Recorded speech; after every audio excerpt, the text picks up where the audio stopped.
ان اللہ و ملائکتہ یصلون علی النبی یا ایھا الذین آمنوا صلوا علیہ وسلموا تسلیما اللہم صل علی سیدنا و مولانا محمد معدن الجود والکرم صلاۃ و سلاما علیک یا سیدی یا رسول اللہ وعلی آلک و اصحابک یا حبیب اللہ۔ تمام حمد و ثنا، تعریف و توصیف اللہ جل مجدہ الکریم کی ذات بابرکات کے لیے، رسول رحمت، شفیع معظم، نبی محتشم، حضور ختم المرتبت صلی اللہ علیہ وآلہ وسلم کے حضور ناز میں اپنی عقیدتوں، ارادتوں اور محبتوں کا خراج پیش کرنے کے بعد، واجب الاحترام، ذوی الاحتشام، معزز و مکرم سامعین، خواتین و حضرات، السلام علیکم ورحمۃ اللہ وبرکاتہ۔ ہم نے دیکھا ہے کہ کسی شخص کو سارے لوگ مان لیتے ہیں لیکن 3 لوگ کم مانتے ہیں۔ عمومی طور پہ کسی شخص کی گھر والی اس کی عظمت کی قائل ہو تو یہ بڑی بات ہوتی ہے، عمومی طور پہ ایسا نہیں ہوتا۔ اسی طرح جو چچا زاد بھائی ہوتے ہیں، جسے شریکہ برادری ہم اپنی زبان میں کہتے ہیں، تو ساری دنیا مان لے، شریک نہیں مانتے۔ اور تیسرا جو نہ ماننے والا عنصر ہے، وہ گہرے دوست اور یار ہوتے ہیں، کیونکہ وہ کمزوریوں سے واقف ہوتے ہیں۔ ہمارے پنجابی میں کہتے ہیں کہ دشمن مل جائے پر لنگوٹیا نہ ملے۔ لیکن حضور علیہ الصلوۃ والسلام پر سب سے پہلے ایمان لانے والے یہی 3 لوگ تھے۔ حضور کی زوجہ حضرت خدیجۃ الکبریٰ حضور پہ ایمان لاتی ہیں، حضور کے چچا زاد بھائی حضرت علی المرتضیٰ حضور پہ ایمان لاتے ہیں، اور حضور کے گوڑے دوست حضرت صدیق اکبر حضور پہ ایمان لاتے ہیں۔ تو ان کا ایمان لانا حضور کے کردار اور حضور علیہ الصلوۃ والسلام کی سیرت کو کس طرح نمایاں کر کے ہمارے سامنے رکھتا ہے۔ اب آئیے دیکھیے، حضور کی سیرت کے عنوانات کو سب نے بیان کیا ہے، اپنوں نے تو بیان کیا ہی کیا ہے، غیروں نے بھی بیان کیا۔ مستشرقین نے باقاعدہ حضور کی سیرت پہ کتابیں لکھی، معاندین اسلام نے بھی حضور کی عظمتوں کو مانا ہے۔ اور الفضل ما شہدت بہ الاعداء، کمال وہی ہوتا ہے جو دشمن مانے۔ لیکن میں آج کی اس نشست میں آپ کے سامنے حضور کی سیرت کا وہ عنوان رکھنے جا رہا ہوں جو حضور کی زوجہ محترمہ حضرت خدیجۃ الکبریٰ نے بیان کیا۔ یہ حضور علیہ الصلوۃ والسلام کی ہم نشیں، حضور علیہ السلام کی رازدار اور حضور علیہ الصلوۃ والسلام کی مونس اور غمخوار خاتون ہیں، بلکہ حضور حضرت خدیجۃ الکبریٰ رضی اللہ تعالی عنہ کے انتقال پر باقاعدہ 1 سال عام الحزن کے طور پہ بسر کرتے ہیں، دکھ کا سال، غم کا سال۔ ان کے انتقال سے حضور علیہ السلام کافی بے چین ہوئے، ان کے وصال کے بعد جانور ذبح کرتے اور حضرت خدیجۃ الکبریٰ رضی اللہ تعالی عنہ کی سہیلیوں کے گھروں میں بھیجتے اور کثرت سے ان کا ذکر کرتے۔ ام المومنین حضرت سیدہ عائشہ رضی اللہ تعالی عنہ فرماتی ہیں، میرا ان سے جو تعلق تھا تو مجھ سے نہ رہا گیا، تو میں نے ایک دن کہہ دیا، حضور آپ اس بوڑھی عورت کا تذکرہ نہیں چھوڑتے، عمر کی کثرت کی وجہ سے، بڑھاپے کی وجہ سے جس کے ہونٹوں کے گوشے رنگ بدل گئے تھے، اور اللہ نے آپ کو بہتر ازواج عطا کر دی۔ تو حضور کے چہرے پہ جلال آیا اور فرمایا، عائشہ مجھے خدیجہ کے بارے تکلیف نہ دو، جب پورے مکے نے میرا انکار کیا تھا اس نے میرا اقرار کیا تھا، میں اس کا تذکرہ کیسے چھوڑ سکتا۔ اور کہتی ہیں اس کے بعد میں نے پھر کبھی ان کے بارے میں کوئی بات نہیں کی۔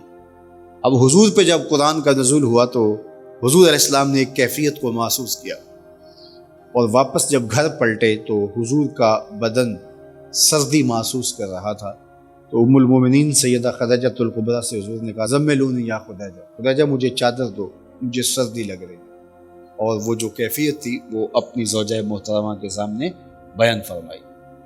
تو حضرت خدیجہ الکبریٰ حضور کے مبارک جسم پہ شال لپیٹ رہی ہیں، چادر ڈال رہی ہیں، اور کہا کلا واللہ ما یخزیک اللہ ابدا، آپ کیوں پریشان ہوتے ہیں؟ آپ کا رب آپ کو کبھی بھی پریشان نہیں ہونے دے گا، آپ کا رب آپ کو کبھی بھی تنہا نہیں چھوڑے گا، آپ کا رب آپ کو کبھی بھی بے آبرو نہیں ہونے دے گا۔ کلا واللہ ما یخزیک اللہ ابدا، اللہ کی قسم آپ کا رب آپ کو پریشان نہیں ہونے دے گا۔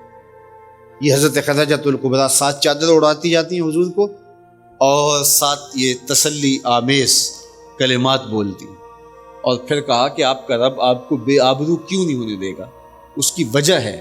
تو حضرت خدیجہ الکبریٰ نے 5 چیزیں بیان کی، اب غور سے سنیے اور روحوں میں اتاریے، اور یہ عزم کیجئے کہ یہ خوبیاں اپنے اندر پیدا کرنے کی کوشش کریں۔ سب سے پہلی چیز حضرت خدیجہ الکبریٰ نے کہا انک لتصل الرحم، آپ کا وصف یہ ہے کہ آپ صلہ رحمی کرتے، آپ رشتہ داروں کے ساتھ سلوک اچھا کرتے، جو تعلق توڑے حضور نے اس سے بھی تعلق جوڑنے کی تلقین کی۔ سل من قطعک وعط من حرمک، جو تجھ سے تعلق توڑے تو اس سے تعلق جوڑ، جو تجھے محروم رکھے تو اس کی جھولیاں بھر دے، تیرا رویہ خوبصورت ہونا چاہیے۔ تو عمومی طور پہ رشتہ داریوں کے اندر بعض رشتہ دار بہت تلخیاں دیتے ہیں، زندگی کے اندر زہر بھر دیتے ہیں، لیکن اگر کبھی وہ مجبور ہوں تو ان کی اعانت کریں، اور ان کا رویہ کچھ بھی ہو، زہرناک ہی ہو، لیکن آپ کا رویہ خوبصورت ہونا چاہیے۔ دوسری بات وَتَحْمِلُ الْكَلَّ، جس کا کوئی بوجھ اٹھانے والا نہیں اس کا بوجھ آپ اٹھانے والے، جس کا کوئی بوجھ اٹھانے والا نہیں اس کا آپ بوجھ اٹھائیں۔ معاشرے کے کمزور لوگوں کی حضور علیہ السلام مدد کرتے، ان کا بوجھ حضور اٹھا لیتے، دکھیوں کا، کمزوروں کا، لاچاروں کا بوجھ اٹھانے کا مزاج پیدا کرو، لوگوں کی ضرورتوں کو پورا کرنے کی کوشش کرو، اور ان کا بوجھ خود اپنے کندھوں پہ اٹھاؤ۔ یہ تمہارے نبی علیہ السلام کی سنت ہے، وہ چاہے تمہارا دشمن ہی کیوں نہ ہو، لیکن اس کا بھی بوجھ کم کرو، اس کا بوجھ اپنے ذمہ ہو۔ آپ اس بڑھیا کی کہانی بھول سکتے ہیں جو اپنے گھر کے تھڑے پر سارا سامان باندھ کے بیٹھی تھی، اس نے سنا تھا مکے میں ایک جادوگر آیا ہے، جس کو ملتا ہے تو وہ اس کی جادو بھری نگاہوں کا شکار ہو جاتا ہے۔ اس نے سوچا ساری زندگی میں بتوں سے وفا کی ہے، تو آخری عمر کہیں اس جادوگر سے میری ملاقات نہ ہو جائے اور میرا دھرم نہ لوٹ جائے۔ تو وہ اپنا دین بچانے کے لیے اپنے گھر کا سارا سامان باندھ کے تھڑے پہ رکھ کے منتظر بیٹھی تھی، کوئی آئے اور میرے سر پہ رکھے اور میں میکے دیس چلی جاؤں۔ ادھر سے حضور ہی آ جاتا۔ بڑھیا کو دیکھا، کہا یہاں بیٹھی ہو؟ کہا کہ میں میکے دیس جا رہی ہوں، سنا ہے یہاں کوئی جادوگر آیا ہے اور لوگوں کے دھرم لوٹ لیتا ہے، اور میں ساری زندگی بتوں سے وفا کرتے بسر کی ہے۔ شہر مکہ ام القریٰ ہے، بستیوں کی ماں ہے، اس شہر کو چھوڑنے کو کس کا دل چاہتا ہے، لیکن دین دھرم بھی تو کوئی چیز ہوتا ہے، تو میں شہر چھوڑ کے جا رہی ہوں، تو یہ سامان میرے سر پہ رکھ دو۔ حضور نے سامان اٹھایا تو گٹھلی بھاری تھی، کہا کہ اگر تو کہے تو تیرے ساتھ جہاں تو چاہتی ہے میں خود نہ چھوڑاؤں۔ اللہ اکبر۔ تو اس نے کہا یہ تو کمال مہربانی ہوگی۔ حضور اٹھا کے ساتھ ساتھ چل رہے ہیں، ساتھ ساتھ چل رہے ہیں، یہ بھی میرے حضور سے سیکھا جائے۔ اب حضور علیہ السلام کچھ نہیں کہہ رہے، حضور علیہ السلام سامان اٹھائے اور جا رہے ہیں۔ جب منزل پہ پہنچے، سامان رکھا تو واپس پلٹنے لگے، تو بڑھیا بولی پتر مجھے اپنا نام تو بتا دے، میں لوگوں کو بتاؤں گی کہ شہر مکہ کو چھوڑ کے آ گئی ہوں، وہاں ایک جادوگر آیا ہے جو لوگوں کے دھرم لوٹ لیتا ہے، تو لوگ مکے سے نفرت نہ کرنے لگ جائیں، حالانکہ وہ ام القریٰ ہے، صرف اس جادوگر کی وجہ سے کہ جو لوگوں کے دین لوٹتا ہے۔ تو میں ان کو یہ بھی بتاؤں گی وہاں اگر جادوگر رہتا ہے تو ایسے حسین جوان بھی رہتے ہیں، تو وہ مکے کو احترام کی نظر سے دیکھیں گے، تو مجھے اپنا نام بتا دیں۔ حضور مسکرا کے کہا بڑھیا جس جادوگر سے بھاگ کے آئی ہے وہ تیرے سامنے ہی تو کھڑا ہے۔ اس نے کہا سچ آپ ہی محمد ہے؟ فرمایا ہاں میرا نام ہی محمد۔ اس نے کہا پھر آپ کا جادو میرے پہ چل گیا ہے، ہاتھ بڑھائیے اور مجھے اپنا غلام کر لیجئے، تیری تک کے ادامہ میں مرید ہو گئی۔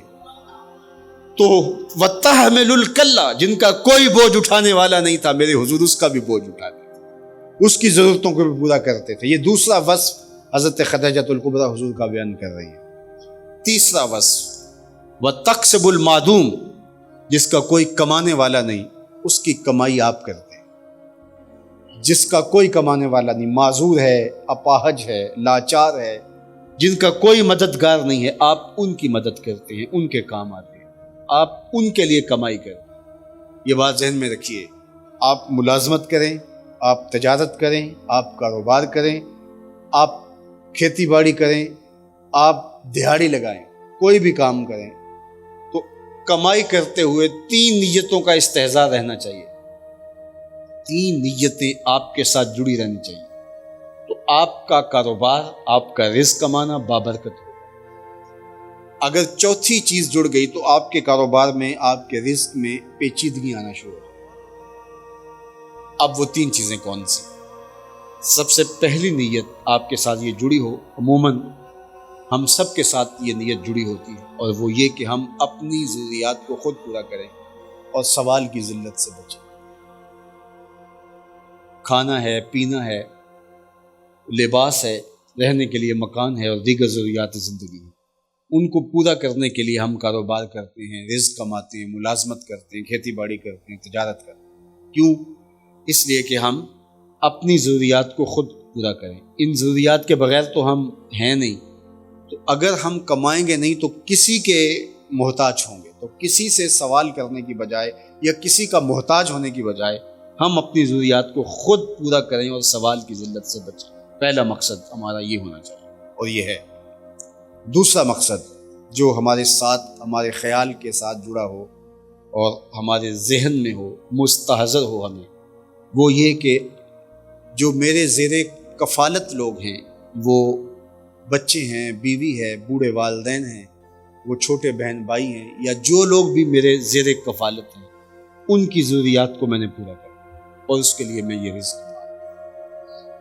اور وہ ان کی تعلیمی ضروریات ہیں، ان کی شادیاں ہیں، ان کے دیگر معاملات حیات، اس کے لیے ہم کاروبار کرتے ہیں۔ اور جب بھی کماتے ہیں تو ذہن میں یہ لوگ ہوتے ہیں کہ اللہ مجھے رزق دے، اللہ مجھے اس کام سے نفع دے دے، اور میرے ہاتھ میں پیسے آئیں اور میں بچیوں کی شادی کر لوں، میں بیٹوں کے لیے مکان بنا لوں، میں بچوں کی سکول فیسیں دے لوں، میں اپنے بوڑھے ماں باپ کی ضروریات کو پورا کروں۔ ساری زندگی انہوں نے میرے پہ لگائی، اب وہ بوڑھے ہیں تو میں ان کی خدمت اور نوکری کروں اور ان کی خوشنودی حاصل کروں، ان کے لیے آسودہ ماحول فراہم کروں۔ تو یہ ہمارے ساتھ جڑا ہوا ہوتا ہے، یہ دوسرا مقصد ہے۔ تیسرا مقصد ہمارے ساتھ جڑا ہونا چاہیے، اور جب بھی ہم کمائی کر رہے ہیں تو ہمارے ذہن میں یہ بات ہو کہ معاشرے کے وہ لوگ، وہ میری گلی میں ہیں، میرے رشتہ داروں میں ہیں، میرے محلے میں ہیں، یا کہیں اور ہیں، جن کا کوئی کمانے والا نہیں ہے اور مجبور ہیں، میں ان کی مدد کروں۔ اللہ مجھے اس کاروبار سے، اس وسیلہ رزق سے اتنا عطا کر دے کہ میں اپنے بچوں کی کفالت بھی کروں گا، اپنی ضرورت بھی پوری کروں گا، اپنے والدین کی خدمت بھی کروں گا، اور معاشرے کے ان کمزور لوگوں کی مدد بھی کروں گا۔ وہ کام جن کے ذرائع نہیں ہوتے آمدن کے، بلکہ اخراجات ہوتے ہیں، میں ان کاموں میں لگوں گا۔ مدارس دینیہ ہیں، مساجد ہیں، اور دیگر ایسے کام، میں یہ خدمت کروں گا، اس لیے میں کما رہا ہوں۔ یہ 3 نیتیں اگر مستحضر ہوں، اور جب بھی بندہ رزق کما رہا ہوتا ہے تو اس کے ساتھ یہ 3 نیتیں جڑی ہوں کہ میں اس لیے کما رہا ہوں، تو یہ رزق بابرکت ہوگا، اور آپ بیٹھے اپنے دفتر کی کرسی پہ ہوں گے، تمہارا رب تمہارے نامہ اعمال میں ثواب لکھا رہا ہو، فرشتے نیکیاں لکھ رہے ہوں۔ تو یہ سراسر دین ہے، یہ سراسر اچھائی ہے، نیکی ہے، عبادت ہے۔ اور اگر چوتھی نیت ساتھ جڑ گئی کہ میں عیش و عشرت کروں گا، اگر زیادہ مال آ گیا، اگر پیسے زیادہ آ گئے تو میں نمایاں ہو جاؤں گا رشتہ داروں میں اور فخر کر سکوں گا کہ میں امیر ہوں، مارا کی فہرست میں میرا نام آ جائے گا، پھر آپ کے کاروبار میں پیچیدگیاں شروع ہو جائیں گی، بے سکونی آنا شروع ہو جائے گی۔ تو 3 نیتوں سے آگے اپنی نیت کو بڑھنے نہ دیں، اپنے خیالات کو کنٹرول رکھیں، اور 3 نیتوں کا استحضار رہے۔ 3 نیتوں سے کم نیتیں ہوں گی، صرف اپنی خود غرضی اور صرف اپنے بچوں کے، تو پھر بھی رزق آپ کا پاک ہے، لیکن اس رزق کے اندر وہ وسعت نہیں ہو سکتی۔ جب آپ اپنے بچوں کو تصور میں لا رہے ہیں رزق کماتے ہوئے، ساتھ یہ بھی تصور میں جڑے کہ اللہ مجھے رزق دے تو میں محلے کی فلاں غریب بچی کی شادی کر دوں گا، اور اس کے چہرے پہ خوشی آئے گی، اس کے بوڑھے ماں باپ خوش ہوں گے۔ تو جس طرح اپنے بچوں کے چہروں پہ خوشی دے رہا ہے، ان بوڑھے ماں باپ کے چہروں کی خوشی کا بھی تصور کرے، پھر اس کا کاروبار وسعت بھی پائے گا، برکت بھی پائے گا، اور اللہ کی طرف سے خاص عنایات نصیب ہوگی۔ تو 3 نیتیں مستحضر ہونی چاہیے۔ اور چوتھی خوبی حضور کی بیان کی حضرت خدیجہ الکبریٰ نے، وَتَقْرِي الضَّيْفَ، اور آپ مہمان نواز ہیں۔ آپ کا رب آپ کو کبھی بھی بے آبرو نہیں ہونے دے گا۔ آپ مہمان نوازی کرتے ہیں، مہمان اپنی قسمت کا کھانا آپ کے دسترخوان سے اٹھاتا، اس کی قسمت میں اس کے رب نے جو لکھا ہے وہ اٹھاتا آپ کے دسترخوان سے۔ کبھی منہ نہ بسورنا کہ مہمان آ گئے، وہ تمہارا نہیں کھانے آیا، اپنا کھانے آیا ہے۔ صرف دسترخوان تمہارا ہے، نمبر تمہیں مل رہے ہیں، پاس تم ہو رہے ہو، ثواب تمہیں مل رہا ہے، اجر تمہیں مل رہا ہے، داد تمہیں مل رہی ہے، تحسین تمہیں حاصل ہو رہی ہے، لیکن کھا وہ اپنی قسمت کا رہا۔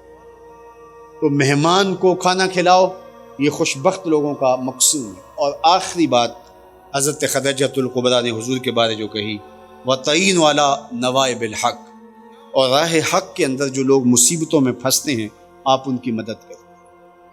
دکھ میں مبتلا لوگوں کی مدد، یہ حضور کا شعار رہا، حضور کا طریقہ رہا۔ بعض اوقات کوئی بندہ معاشرے میں، سوسائٹی میں مشکل میں آ جاتا ہے تو ہم اس کو تنہا چھوڑ دیتے ہیں کہ ٹھیک ہے، ہم کسی کی مصیبت کو اپنے گلے کیوں ڈالیں۔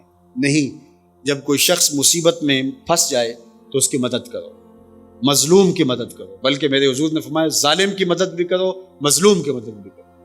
صحابہ نے عرض کی حضور مظلوم کی مدد تو سمجھ میں آ گئی، ظالم کی مدد کیسے کرے؟ فرمایا اس کا ہاتھ پکڑ، وہ ظلم نہ کر پائے، ایسا ماحول پیدا کرو۔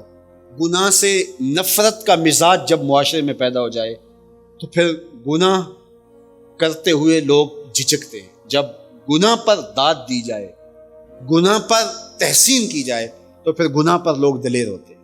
تو گناہ پر داد و تحسین کی بجائے گناہ پر نفرت کا اظہار کیا جائے، گناہ گار سے نہ کیا جائے، گناہ سے نفرت کا اظہار کیا جائے۔ اور ہم روز اپنے رب سے عہد کرتے ہیں، ہم میں سے ہر شخص ہر روز دعائے قنوت میں اپنے رب سے عہد کرتا ہے، کیا؟ وَنَخْلَوْ وَنَتْرُكُ مَنْ يَفْجُرُ، اے اللہ جو تیرے حکموں کو توڑتا ہے ہم اس سے قطع تعلق کریں گے، ہمارا اس سے ربط نہیں ہوگا۔ یہ ہم روز عہد کرتے ہیں، اور اگر ہم صبح اٹھ کے اس عہد کو توڑ دیں تو یہ ہمارا ایک اپنا مسئلہ ہے، لیکن ہم رب سے عہد ضرور کریں گے۔ وَنَخْلَوْ وَنَتْرُكُ، ہم ترک کر دیں گے، کس کو؟ مَنْ يَفْجُرُ، جو تیرے حکموں کا باغی ہوگا، جو تیرے حکموں کو توڑے گا۔